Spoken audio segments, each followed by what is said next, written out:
नमस्कार दोस्तों, स्वागत है आपका आपके अपने यूट्यूब चैनल एजुकेटेड बीइंग्स पर। आज की इस वीडियो में हम डिस्कस करेंगे concept of heredity and environment और उसके बाद हम डिस्कस करेंगे importance of heredity and environment in child's development.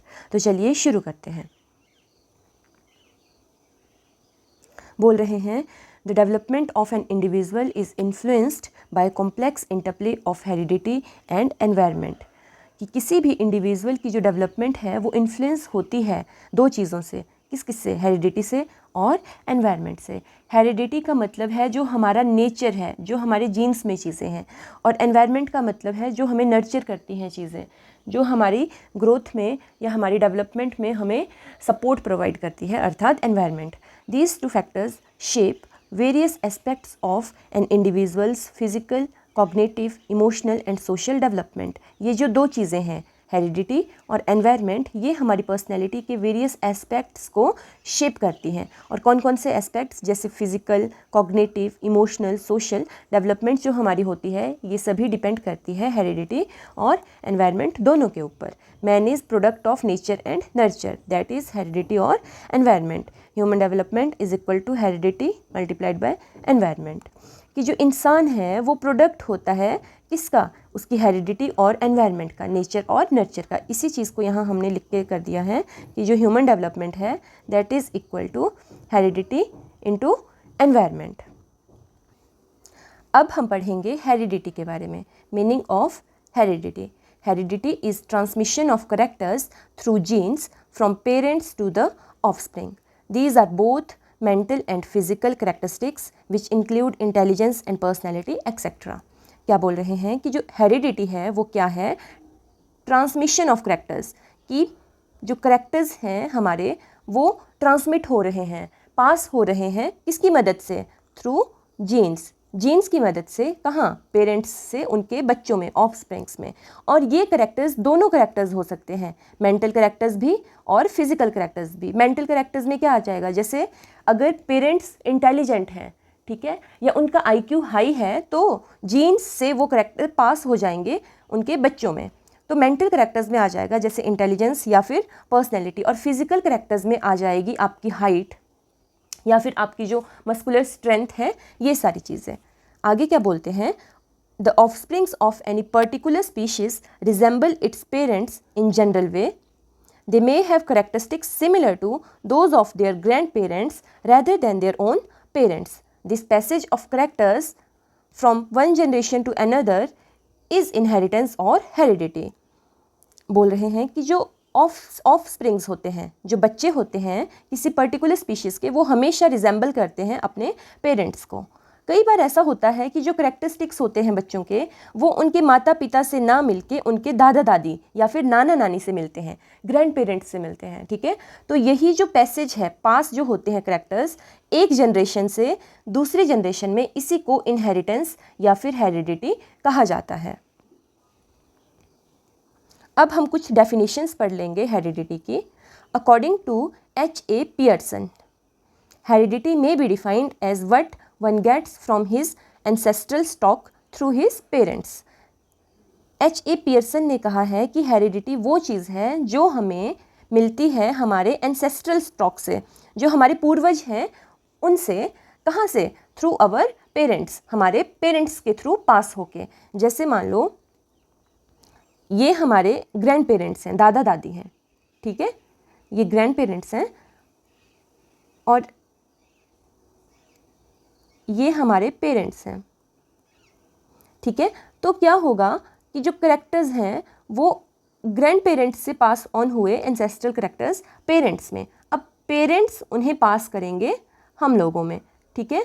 तो heredity may be defined as what one gets from his ancestral stock through his parents.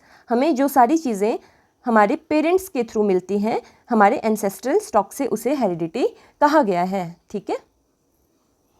Next definition है जो दी गई है जेम्स ड्रेवर के द्वारा। इनके according heredity is the transmission from parents to offspring of physical, mental and mental characteristics. James Drever के according heredity जो है वो ट्रांसमिशन है पेरेंट्स से ऑफस्प्रिंग में फिजिकल और मेंटल करेक्टरिस्टिक्स की। यही हमने हेरिडिटी की डेफिनेशन में भी पढ़ा था ऊपर। अब है role of heredity in development of child, कि हेरिडिटी का क्या रोल है किसी बच्चे की डेवलपमेंट में। Physical traits, many physical attributes such as height, eye colour and certain health conditions are influenced by genetic factors. जो हमारे फिजिकल ट्रेट्स होते हैं कि हमारी हाइट कैसी है या फिर हमारी आई कलर कैसा है, ठीक है, ये जो करेक्टर्स हैं, या फिर हमारी जो हेल्थ कंडीशंस हैं, ठीक है, कि हमारा स्टेमिना कितना होगा, हमारी स्ट्रेंथ कितनी होगी या हमारी इम्यूनिटी कितनी होगी, ये सारी चीज़ें कहीं ना कहीं इन्फ्लुएंस होती हैं हमारे जीन से। नेक्स्ट है इनेट abilities and talents. Certain abilities and talents such as musical aptitude and artistic skills may have genetic basis, कि कुछ टैलेंट जैसे कि या फिर एबिलिटीज़ जैसे कि म्यूजिकल एप्टीट्यूड जैसे सिंगिंग होगी या फिर आर्टिस्टिक स्किल्स होगी, जैसे मान लो पेंटिंग है, ये जेनेटिक होती हैं। लाइक आपने देखा होगा कि जो सिंगर्स होते हैं उनके जो बच्चे होते हैं, ठीक है, वो मैक्सिमम सिंगर्स ही होते हैं, क्योंकि ये जो टैलेंट है ये पास ऑन हो जाता है through genes to the offsprings. ये हमेशा मतलब कंपल्शन नहीं है कि हर बार ऐसा होगा, बट मैक्सिमम चांसेस होते हैं कि जो टैलेंट्स या फिर इनेट एबिलिटीज़ होती हैं, जो हमारे अंदर ऑलरेडी प्रेजेंट एबिलिटीज़ हैं, वो थ्रू जीन्स पास ऑन कर जाएगी नेक्स्ट जनरेशन में। नेक्स्ट है temperament and personality. Genetic factors play a role in shaping individuals temperament and personality traits to some extent. जो हमारा पर्सनैलिटी होती है या फिर हमारा टेम्परामेंट होता है, ठीक है, ये भी इन्फ्लुएंस होता है हेरिडिटी से। Susceptibility to diseases. Heredity can make individuals more susceptible to certain diseases and conditions, example TB and cancer. बोल रहे हैं कि जो हेरिडिटी है वो इंडिविजुअल्स को ज़्यादा प्रोन कर देती है या ज़्यादा ससेप्टिबल कर देती है कि उनमें ज़्यादा चांसेस हो जाते हैं कोई डिजीज़ होने के। जैसे कि अगर आपके पेरेंट्स को TB है या फिर कैंसर हैं तो ज़्यादा चांसेस हैं कि आपको भी TB या कैंसर होने के चांस हैं। ये सब किसकी वजह से है? ड्यू टू हेरिडिटी, क्योंकि जीन्स जब ट्रांसमिट होते हैं तो उस टाइम पे कैंसर कॉजिंग जीन्स पेरेंट्स से ट्रांसमिट हो जाते हैं ऑफस्प्रिंग्स में। Next is mental traits. Mental and emotional traits like intelligence, memory power, interest and even cruel nature and cool headed nature are all influenced by heredity.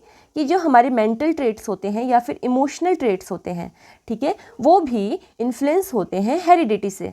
कि आपने देखा होगा कि वो पेरेंट्स जो ज़्यादा ब्राइट हैं, ठीक है, मैथ्स में, जिनकी अच्छी लॉजिकल स्किल्स हैं, ठीक है, या जिनकी मेमोरी पावर ज़्यादा है, तो चांसेस हैं कि उनके बच्चों में भी वो ट्रेट्स पास ऑन हो जाते हैं। कैसे? हेरिडिटी के थ्रू। या फिर आपने देखा होगा कि जो पेरेंट्स क्रूअल नेचर के होते हैं उनके बच्चे भी क्रूअल नेचर के ही होते हैं। जो पेरेंट्स कूल हेडेड नेचर के होते हैं या फिर पीसफुल होते हैं बिल्कुल, उनके बच्चे भी कूल हेडेड या फिर बहुत पीसफुल होते हैं। तो ये ट्रेट्स भी पास ऑन कर जाते हैं through genes from parents to the offsprings.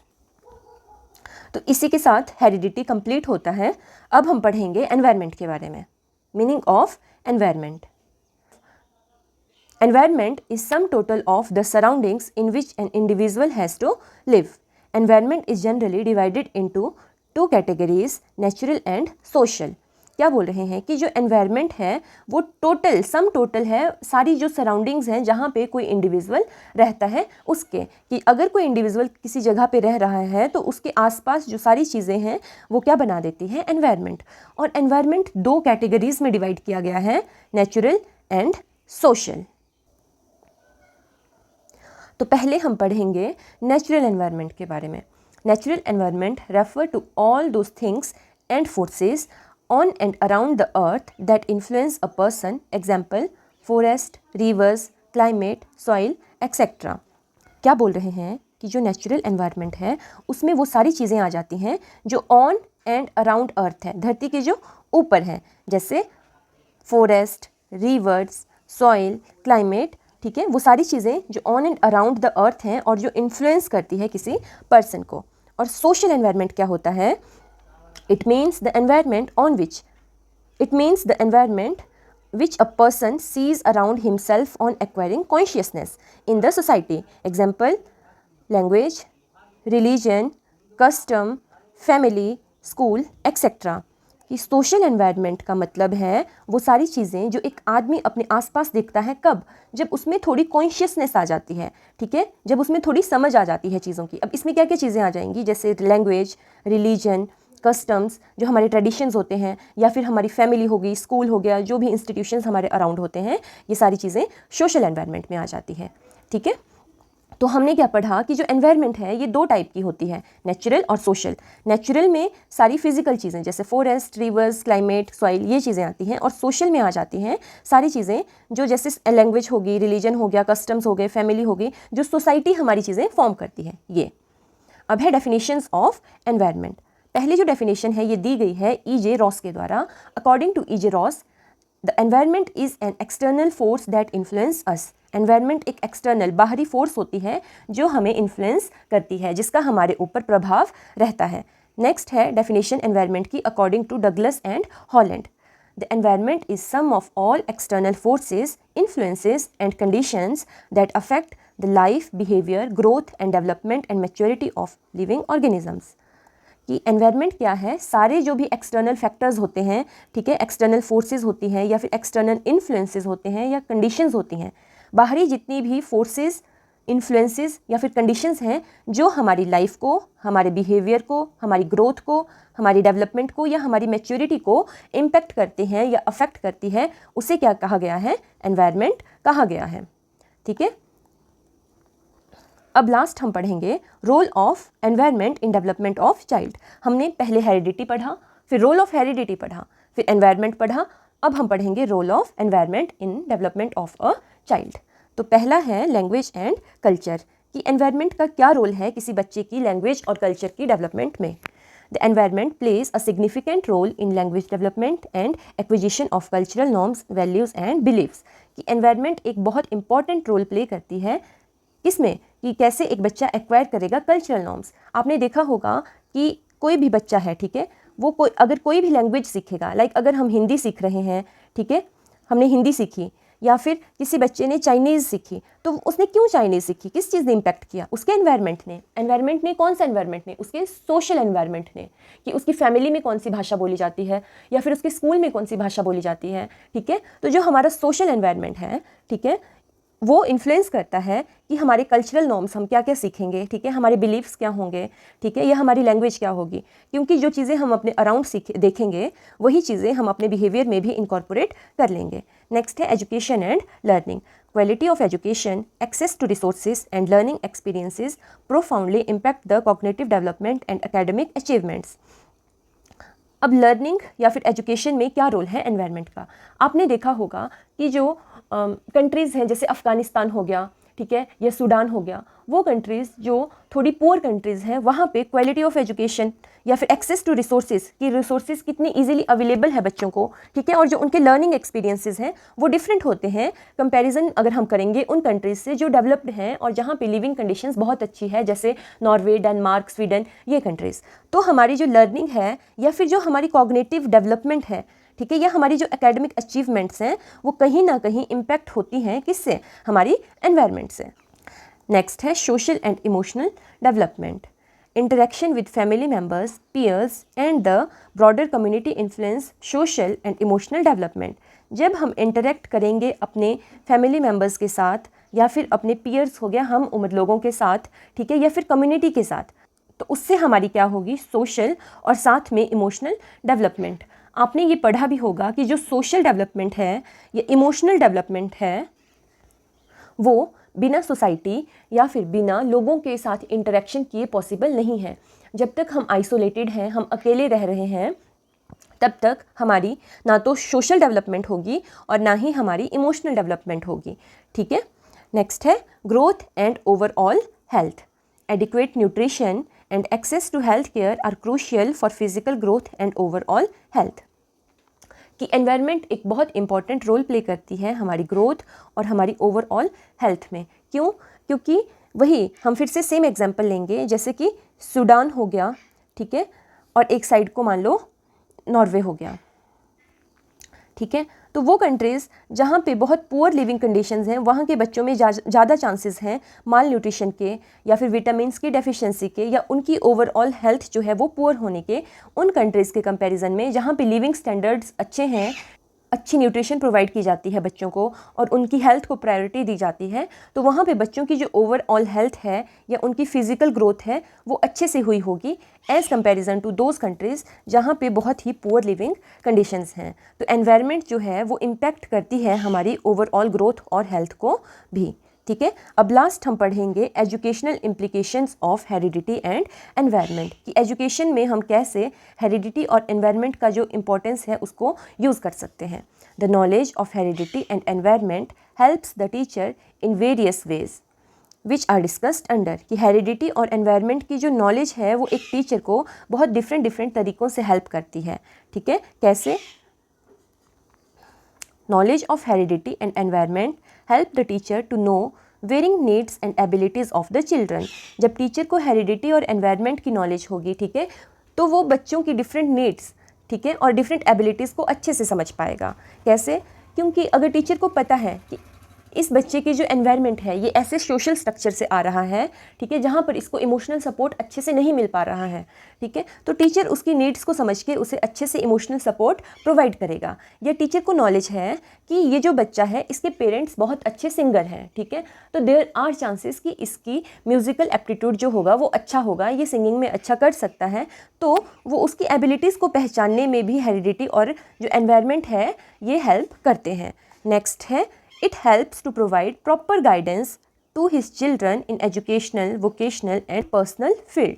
जो नॉलेज है हेरिडिटी और एनवायरनमेंट की, उसकी मदद से जो टीचर है वो बहुत अच्छे तरीके से बच्चे को गाइड कर पाएगा, ठीक है, किस में? उसकी एजुकेशनल, वोकेशनल और साथ साथ में पर्सनल फील्ड में। नेक्स्ट है it helps the teacher to provide better learning environment in the school. जब टीचर को हेरिडिटी और एनवायरनमेंट के बारे में नॉलेज रहेगी, ठीक है, तो वो उस हिसाब से एडजस्ट कर देगा स्कूल का एनवायरनमेंट भी और बच्चे को एक अच्छा एनवायरनमेंट या अच्छा लर्निंग एनवायरनमेंट प्रोवाइड करेगा स्कूल में। नेक्स्ट है it helps the teacher to know the principle of individual differences and arrange educational experiences accordingly. जब टीचर को नॉलेज रहेगी हेरिडिटी और एनवायरनमेंट की, तो उसे इंडिविजुअल डिफरेंसेस की इंपॉर्टेंस भी पता होगी। क्यों? क्योंकि उसे पता होगा कि हर बच्चा डिफरेंट एनवायरनमेंट कंडीशन से आ रहा है या फिर हर बच्चे के डिफरेंट जीन्स हैं जो उसे पेरेंट्स से मिले हैं, तो हर बच्चे की डिफरेंट एबिलिटीज़ होंगी या इंटरेस्ट होंगे, ठीक है, तो उसके अकॉर्डिंग ही वो उनको एजुकेशनल या लर्निंग एक्सपीरियंसेस भी प्रोवाइड करेगा। तो हेरिडिटी और एनवायरनमेंट की नॉलेज जो है वो टीचर में इंडिविजुअल डिफरेंसेस की इंपॉर्टेंस को इनकॉर्पोरेट करने में भी मदद करती है। नेक्स्ट है it helps the teacher to organise various curricular and co curricular programs for the best benefit of the children. क्या बोल रहे हैं कि अगर टीचर को नॉलेज है कि बच्चा ऐसे एनवायरनमेंट से आ रहा है जहाँ पे फुटबॉल बहुत खेला जाता है, ठीक है, तो वो टीचर बच्चों को ऐसे टूर्नामेंट्स में पार्टिसिपेट करवा सकता है जहाँ फुटबॉल एक गेम है, ठीक है, या फिर अगर टीचर को नॉलेज है कि बच्चा ऐसे घर से आ रहा है जहाँ मैक्सिमम जो उसके फैमिली मेम्बर्स हैं वो सिंगिंग में इन्वॉल्व हैं, तो हो सकता है कि बच्चे में भी सिंगिंग एक एबिलिटी हो, तो वो बच्चे को करिकुलर एक्टिविटी जैसे सिंगिंग हो गए, ग्रुप सॉन्ग्स हो गए, ठीक है, इनमें पार्टिसिपेट करवाएगा, तो टीचर ज़्यादा अच्छे से ऑर्गेनाइज करवा पाएगा करिकुलर और को करिकुलर प्रोग्राम्स जो कि बच्चे को ज़्यादा बेनिफिट करेंगे, best benefit of the children, अगर उसको नॉलेज होगी हेरिडिटी और एनवायरनमेंट दोनों की।